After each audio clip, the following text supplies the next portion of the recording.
Welcome to this sixth in this series of Sunday sessions, these overheard conversations with friends and people whose work has been getting me thinking and weaving together these threads of things that are deep in the heart of the work that Anna and I are doing at the school and questions that I'm writing about, and this weave of friendships and collaborations and mutual inspiration. And so it feels incredibly appropriate to have Elizabeth Oldfield landing into this space tonight.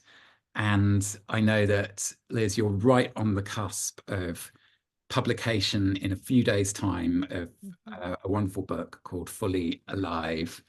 And there's a moment in the book where you write about the experience of attention and how it can kind of leave us a little bit like children who've been wired by a children's party. So how are you doing, Liz? A lot of attention on you and going to be on you. So I would like to point everyone to a great post Ilko did not too long ago about how to do the internet right. I don't think I've said this to you. I've been finding that very helpful. Yeah, I am really needing to put my roots down deep. Really trying to surrender my desire to know what people think of me or think of the book. And yeah, it's like I'm very much preaching to my own soul at the moment about finding a stable sense of self, remembering what is the work that is mine to do, and trying to tune out the weird formation of this promotional moment, because I can feel the danger of it, honestly. The like, feed my ego, give me the dopamine. Oh yeah. Yeah. Well, I really hope that this bit of time that we've got together this evening can be a breathing space within the madness Yeah, of all of that. I think that seems likely to me. And there's a question that I always ask at the beginning of these Sunday sessions, which is, tell me a bit about where you call home, Liz. Mm. Mm, that's interesting. So what immediately comes to mind is, sorry to go straight in the deep end with this, but what immediately comes to mind is I was having a very intense conversation with someone at a party about God. And they said, what is the word that you used for God? And that was the word, home. So that is what comes to mind. More physically, I am looking out my window at my newly planted beds of kale and broad beans and runner beans and French beans and lettuce and rhubarb and raspberries. Having had almost no vegetables in the ground as of 10 days ago, and God bless my parents who showed up from their veg patch with lots of little plants, which I can then receive as bounty, adopted children, and grow them up. And so that is in South London, in Peckham, and we live with another family. So my husband and our two kids live here with another family, and it is a place where we hope to have rhythms of prayer and hospitality and be building capacity and care that is enough for us and enough for others, is the hope. Now, I'm just realizing as you're saying this that those who were with us for the conversation with Michael earlier in this series, Mm. I was literally sitting in the chair that you're sitting in now, Liz, because I did that Yes. from your home. So I can testify to uh, what I experience of, and it makes sense to me that you take us sort of straight into the deep end, and I name the word home and your word association is God, because what I experience of the way that you and the other members of your community make home is that you embody your faith in a very practical way, in a way that is kind of palpable, in a way that can be felt by people who wouldn't necessarily have many words in common with you to talk about faith or God or whatever other language might come to hand for them. but there is something about the way that you all make home together that embodies what matters most deeply to you, and that I experience having been a guest in your home a few times and in the others who I meet passing through. So I just wanted to reflect that back to you. Great. and, I'm happy about it. and so thinking about your book, and I was lucky because I got sent an advanced copy and I read it in like 2 or 3 evenings, and it's a joy to read. And it is one of those times, and this happens, and you'll have experienced this as well, when you read a book by someone who you got to know and who you've been in conversation with during the time that the book has come into being, where you have this kind of joyful recognition of moments of things that have been passed from hand to hand in the community that we've been part of, and seeing the way that you bring them as gifts to people. And if I were summing up to somebody what I think you're doing with the book, and you can tell me whether this rings true to you. It's so helpful. Tell me, because I don't know how to describe it. Well, you're trying to share the treasures of your tradition, of what matters most deeply to you, without trying to win anything, without trying to win any games or win anyone over, but with a sense that there is something um, within this that is capable of traveling across borders and of doing something for people who might never, cross the threshold of a church or share your experience of God or of faith. Mm. And I was thinking about that this afternoon, and I was remembering a story, and I have no idea whether this story was true, but it was told me by a theologian. And it's a story about a famous theologian called Stanley Hauerwas, who, among other things, has, or certainly had in years gone by, a reputation for being unusually sweary for a theologian. And according to my dear friend Matt Bullymore, um, Stanley Hauerwas was doing a public event, and in the Q&A, this woman stands up and says, "So, Mr. Hauerwas, what would you say to somebody who likes the ethics and the kind of the practical moral guidance and so on of what you're speaking about, but doesn't need the God part of it?" Mm. And Hauerwas sort of pauses and looks down and looks up, and he says, "I'd say, fuck you, lady. I'm only trying to save your soul."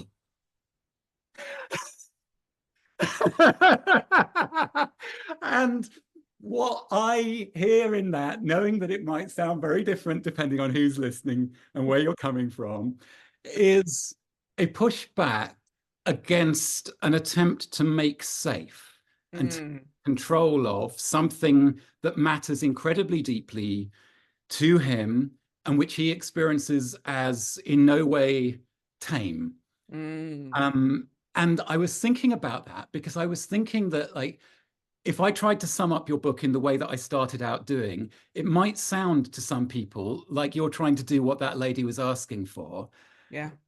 And I really don't think that's what happens in your book. And I'm really curious, actually, to explore why your book doesn't feel to me in any way like a watering down or a making safe, Mm. even though you're attending with a great deal of care to an awareness that you are speaking with a reader who you don't take for granted is in the same place as you, or going to end up in the same place as you when it comes to the deepest and most central Mm. matters of your faith. I'm just, how did you Mm. do that? How did you write a book that feels kind of wild and vulnerable rather than safe and watered down with that Mm. project in it? Thanks, Dougal. Yeah, I mean, honestly, I'd prefer someone not to be in the same place as me reading it. That's sort of the point. I want to be in conversation with people beyond my tradition and my sense of formation.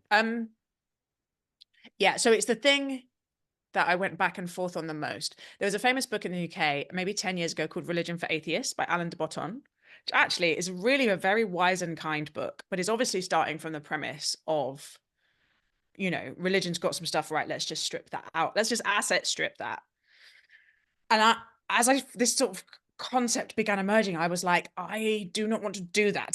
I do not want to asset strip this beautiful, coherent makes it sound again safe and clean, and it's not that. But I think at least internally coherent wisdom path, story, revelation, offer, and just like package it up for the secular market and put it in, nice self-help, easy to swallow pills. And yet I did feel like I needed to start with the practices and the postures and the ideas as the treasures that I wanted to communicate across some of these divides, and left the G-bomb, the God chapter, to the end. And all the way through the book, I put the word God in square brackets, because I'm very aware of how flammable it is and how people's associations will be very different. And I always wanted to just like visually on the page acknowledge this is not a standard word and it's very dense. These three letters are very dense with semiotic meaning. And I do say, if you can't get to the end, like if you don't want the God bit, I'm hoping this will still be useful and life-giving for you, because frankly, I think these things are just humane and psychologically liberatory, and despite all appearances, just wise. There's wisdom here. And I really went back and forth about that, leaving the God bit to the end, because it obviously is, for me, the heart of the matter. It's not the two things are sort of not separable in my experience. But I think my feeling is that a lot of this wisdom has been inaccessible to those outside the church, because Christians insist on, like, you can't come any closer until you have signed these 3 forms, or whatever it is. Like you have to start with belief and then you can belong. But the imaginative world that we've been formed by makes that incredibly difficult. And not everyone wants it, but they might really benefit from the Christian nonviolent tradition, or they might really benefit from some of the teaching around the dangers of the love of money and acquisition and the way consumerism poisons our souls. Like, so just trying to sort of break that open a little bit in the hope that some of this stuff is useful, but also with this sense that for a lot of people who actually might really want to believe and don't, starting with the practices and the postures and the ideas is a better place to start, because of how we are formed and the way attention works and the way we change our minds based on who we trust and the communities that we're in and the stories that we tell ourselves. And that for those who do want to know more about Christianity as a sort of personal faith journey, that starting with the practices and postures isn't kind of a distraction on that path, but could be part of the path. So it was quite a subtle argument that I only kind of worked my way into at the end, and the work of Ian McGilchrist was very helpful in it. But as you know from reading the book, the whole book is really quite tentative. I am thinking out loud on the page. And so a lot of this is still live for me. I don't have a watertight missiological theory or a sense that I've necessarily got it right. But that is what I was feeling my way towards. I mean, I think that's part of the answer as well to why it feels vulnerable rather than safe, is because it's very clear as a reader that you're figuring out what it's possible to say. And I think it's always possible as a reader to feel whether a writer is at risk of being changed by the process of writing the book. And if that's not there, then you can get all sorts of things from a book. You can get information, you can get practical stuff and so on, but you will not have that experience that something was risked, that something was at stake in the writing of this book. Whereas there's definitely a feeling of that. And maybe it's precisely because of what you've just been describing about the challenge that you weren't sure how to get right. How early on in the process did you figure out that you were going to take this very palatable and easy to export from within the walls of Christianity to the rest of society concept of sin and place it as centrally as you do in the book, Elizabeth. Yeah. Yeah, that snuck up on me as a interesting strategic choice. Yes, the as Francis Buffett says, the human propensity to fuck things up, the sort of sin as the heart of the problem, as the first chapter, definitely came quite late in the process, and it was one of those really funny things where I kind of knew some things I wanted to say, and I had this great agent who is not at all religious and very straight talking, and very courageously took on this bonkers book which does not fit in any genres and is not necessarily a highly commercial super sellable book, or at least in the existing market at the time when we were trying to put it together. And she said, yeah, interesting personal essays, we need a framing device.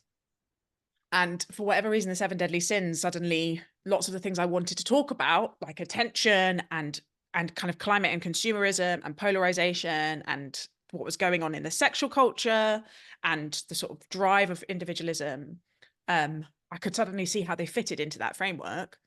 But it was then I realized that I would actually explain what I think sin is, or why my relational understanding of this thing as disconnection with my own soul and with other people and with the creation, and yes, with the divine, needed to be right up front. And actually, it was in the end my favorite thing to write. It was one of those like, all right, the gloves are off to say what I actually think about this. But it was only once I was quite far down the process that I was at that point when I realized how strange the project I was trying to do was, I was in a very fuck it mood. I was just like, might as well try and say it and see if I can make sin make sense to anyone who doesn't already believe in this concept. Yeah, there's something that I remember hearing from you in a must have been relatively early on in conversations that we had together with this little group of, it was two mutual friends of ours, Rich and Ronan, who sort of invited what became six of us to start meeting up. And we were meeting up fortnightly from very early on in the pandemic. And I remember you saying at some point, you know, there are a lot of feelings that my tradition and that the Bible has room for and is good with, but fear isn't one of them. And that stuck with me almost to the point of becoming a navigational tool. Mm. Like from the way that I've heard you speak about that, it gives me almost a kind of litmus paper for walking into Christian contexts. And if fear seems to be dominant or encouraged in a Christian context, then I can go, something feels astray here.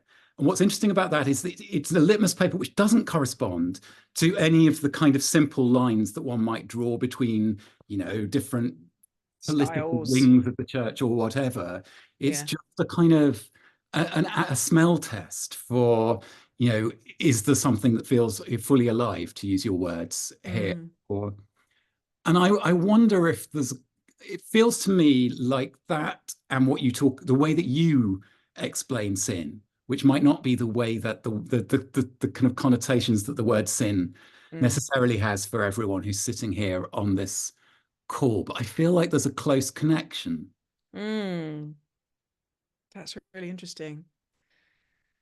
I mean, to start with the sin thing, yes, I am very much trying to make a case for this as a relational concept. And I think the sort of ambient, and it was someone who read this and reflected this back to me, which is the sort of helpful thing about people beginning to read it, is that the dominant frame for sin is a legal concept.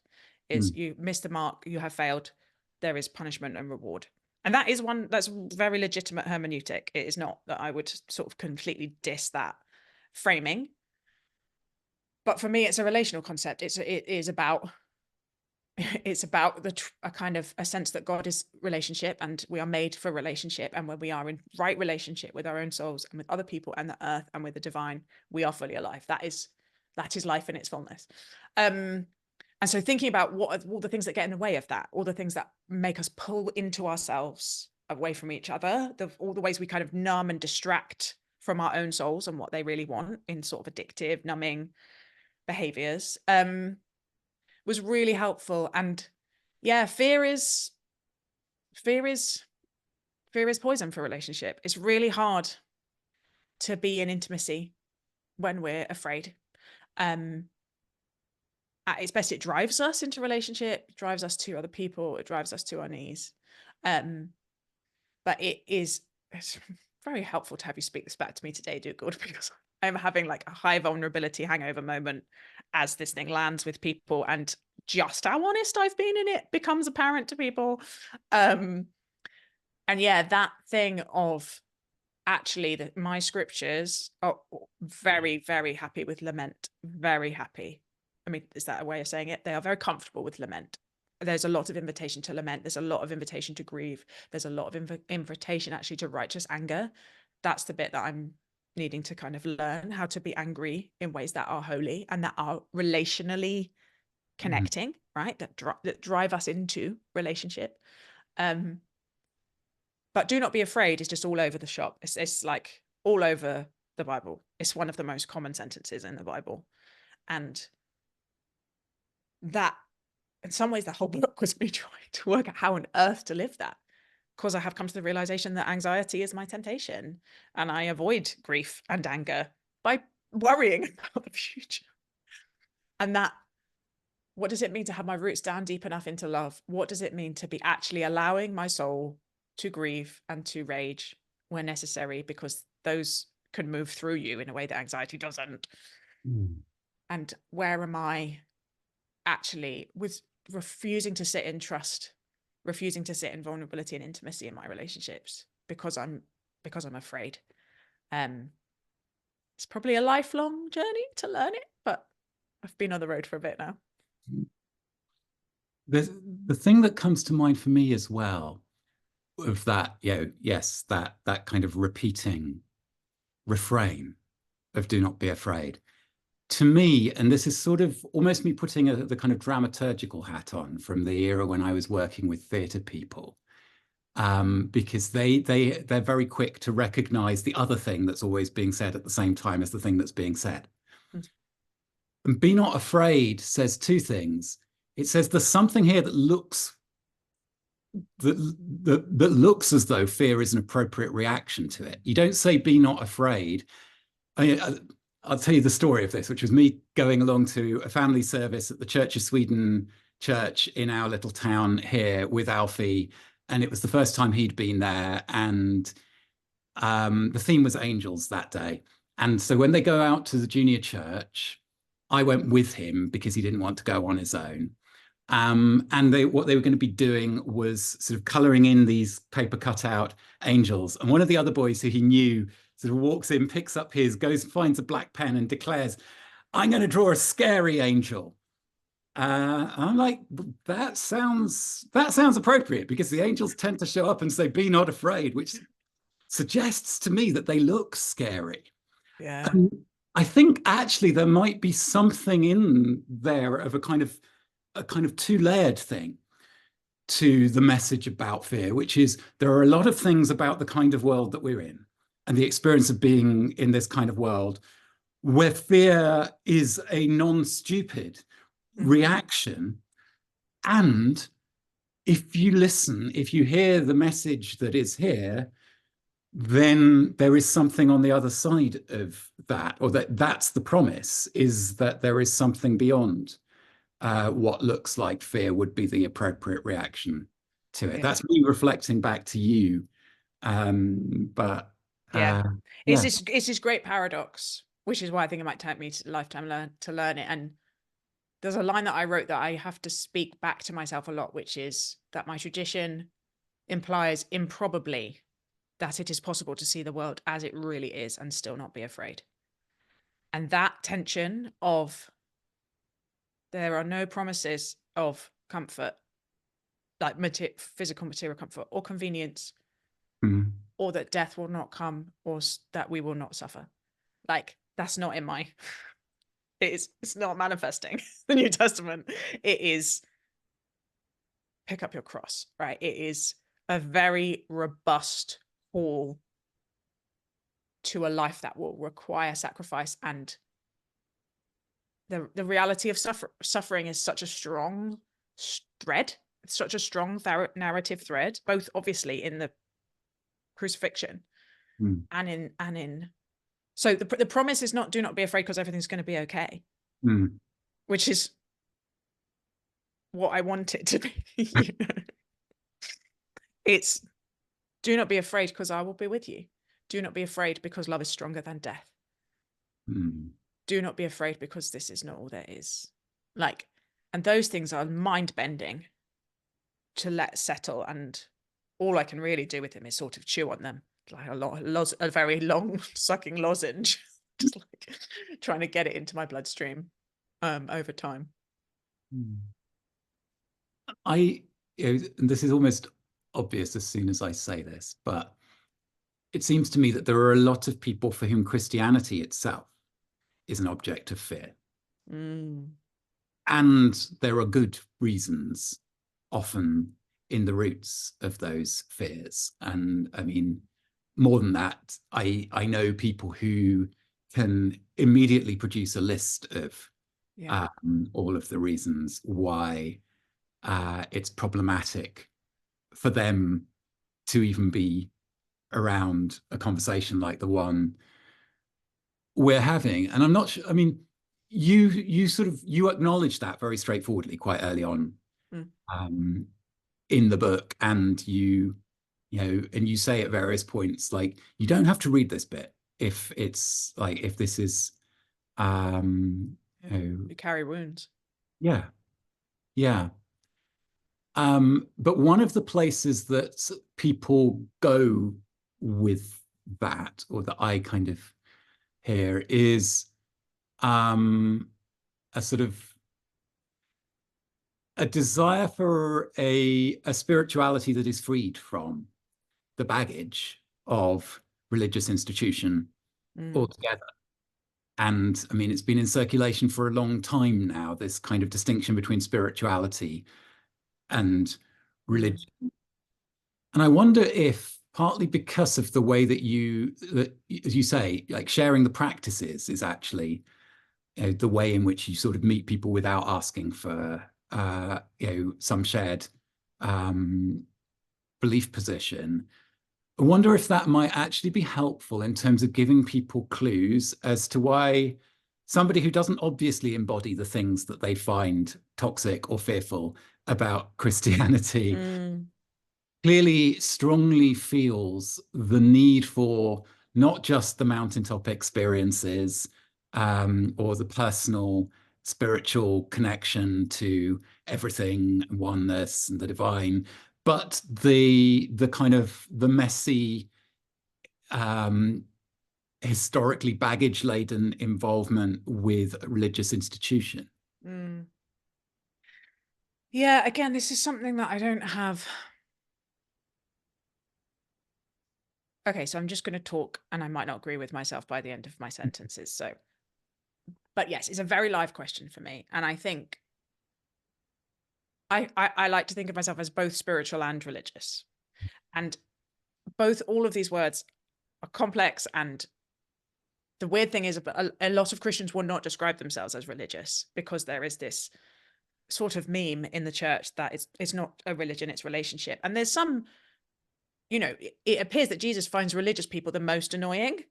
Like there is a sense in which like religion in insofar as it means legalistic rules and performing your virtue before others is definitely something that Jesus has very low tolerance for. And so that I can understand why Christians would want to say, I'm not religious, I'm in a relationship with God, I'm a follower of Jesus. But the conclusion that I'm coming to, and again, you sort of write something and it's only really afterwards that you realize what it is or what you meant. I think one way of thinking about the difference between spirituality and religion is individual and collective. And you can have collective spirituality, but it's extremely difficult. And I have been up close with some amazing people experimenting with building it. And I have seen how difficult, fragile, and often short term it is. The sort of distinctive thing about religion is you don't do it on your own. You are supposed to do it with other people. Almost all of them have congregations, right? They require something of you. They require a commitment to other people and rhythms and rituals of practice that you do with other people. And that is the bit that I think we can't do without. And the theory of formation that has evolved through writing this book, which is just the sort of fancy word for becoming. It's, Aristotle talked about the power of habits. The Jesuits call it formation. I've got a little bedtime visitor. You probably don't want to pop your head and be on this call, darling. Could you see if Daddy could take you away to bed? We're going to get one of those BBC News things with a rolly chair, which would make me extremely happy. um, is that who we are becoming? Formation is a product of attention and repetition, and you are formed through solo meditation. You are formed through solo acts of charity. It's not that these things have no formative power to our souls or our minds, or however you want to think about that. But I think maybe my next thread I need to pull on is intuition, which is where I always start, and then I backfill with the theory that we are most powerfully formed when we are together, when we are in community, when we are in covenant relationships, when we use liturgy. And liturgy is a churchy word, but it just means sort of spiritual technologies that are trying to form our desires, and they are repeated because there is no formation without repetition. That is how we change together. And even though, particularly right now in the UK, the church is just deeply disappointing set of institutions. Just like the gap between what it could be and what it is gives me blisters. It is so hard to hold the extraordinarily beautiful vision of the beloved community and me and a bunch of other humans down the road messing things up. It's just, that's a really difficult gap to hold. But the reason I don't want to withdraw from institutions or give up on the church or just go do my own thing and have my own relationship with God is I don't think that is how I become the kind of person I want to be, or the kind of person the world needs. That's not how I become fully alive. It only happens with other people because everything is about relationship.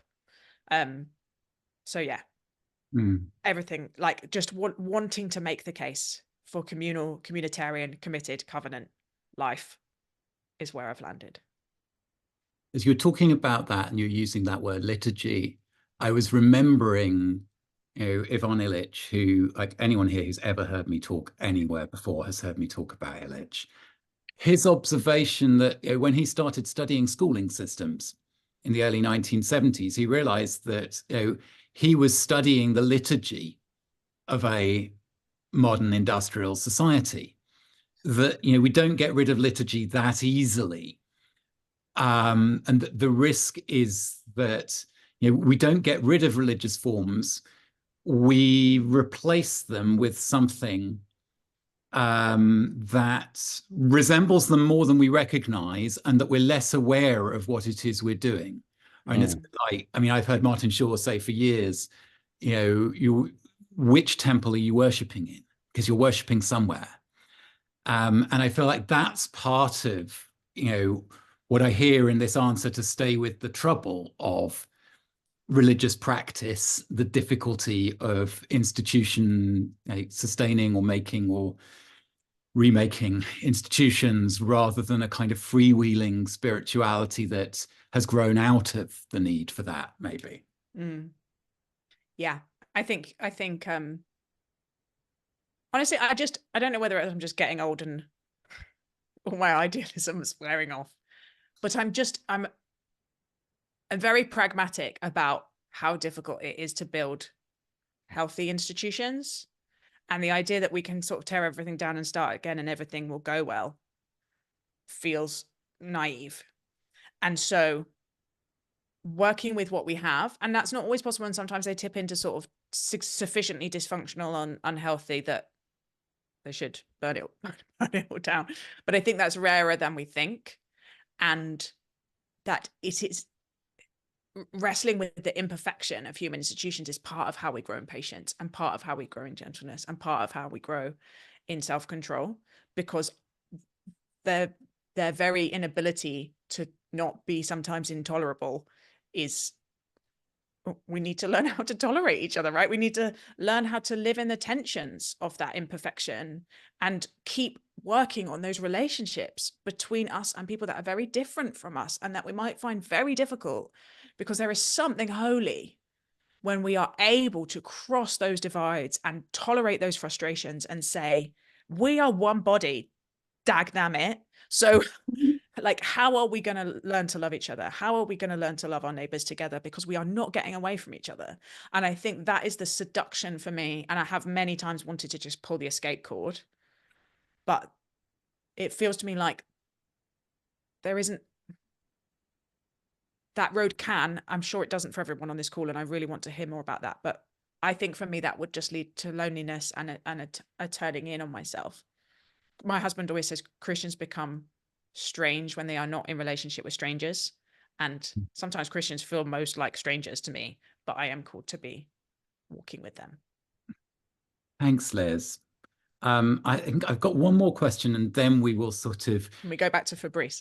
transition into more freewheeling, open discussion and pick up on what Fabrice was saying. But I guess my last question for you, Liz, is I'm just curious whether you have a sense at this point of how you've been changed by the experience of writing this book. Yeah, I've been changed a lot, or rather, there was a self that has been allowed a lot more space than she had before. I think I tweeted a thing from the New Yorker today. There was a profile with Miranda July, who I hadn't really heard of as an artist, but she said she had a paragraph about the risk of just saying the thing, of just actually being almost painfully honest about the complex experience of being a human being in the world. And I had this very strong vocational sense that most Christian books, actually most books on spirituality in general, don't land with me because they are so careful and cautious and so afraid of getting things wrong and so afraid of criticism and being disliked. And I felt this very strong sense of the vulnerability of acknowledging uncertainty and changing my mind in public and saying I don't know about most things. And the risk of being as human and honest as I knew how to be on the page. I can feel the way that is how you make emotional contact. That is how, like, that shared thread of humanity goes twang. And I have been both changed in my, like, well, this is what I'm supposed to do, and in my sense of actually the costs of that and how much courage it has taken and will take, and how therefore I absolutely need my roots down very deep and my sense of self to be very stable, because this is like right out on a limb work and I don't want to fall off a limb. Well, I think that anyone who reads this book, like wherever you're coming from, will recognize what you've just been describing there, Liz. And I was thinking as you were saying it, it's strange because we talked, you said, anxiety and fear is actually the kind of the sort of lifelong struggle, the axis of struggle. And I recognize that. And also, particularly as you contrast it with the experience of reading those carefully written books, I want to say that there's a quality of fearlessness to this. It's not the fearlessness of someone who doesn't know fear. Uh, and I hope that it will travel widely into the world and touch people in all sorts of ways that you didn't expect, and start all kinds of different conversations that don't lead anyone to simple answers to anything, because it's not that kind of book and it's not that kind of world. But this feels like a good place at which to say goodbye to those who are watching the recording on YouTube, and we're going to carry on with Fabrice and others who want to bring in questions and reflections and see where this conversation goes in the next 20 minutes or so.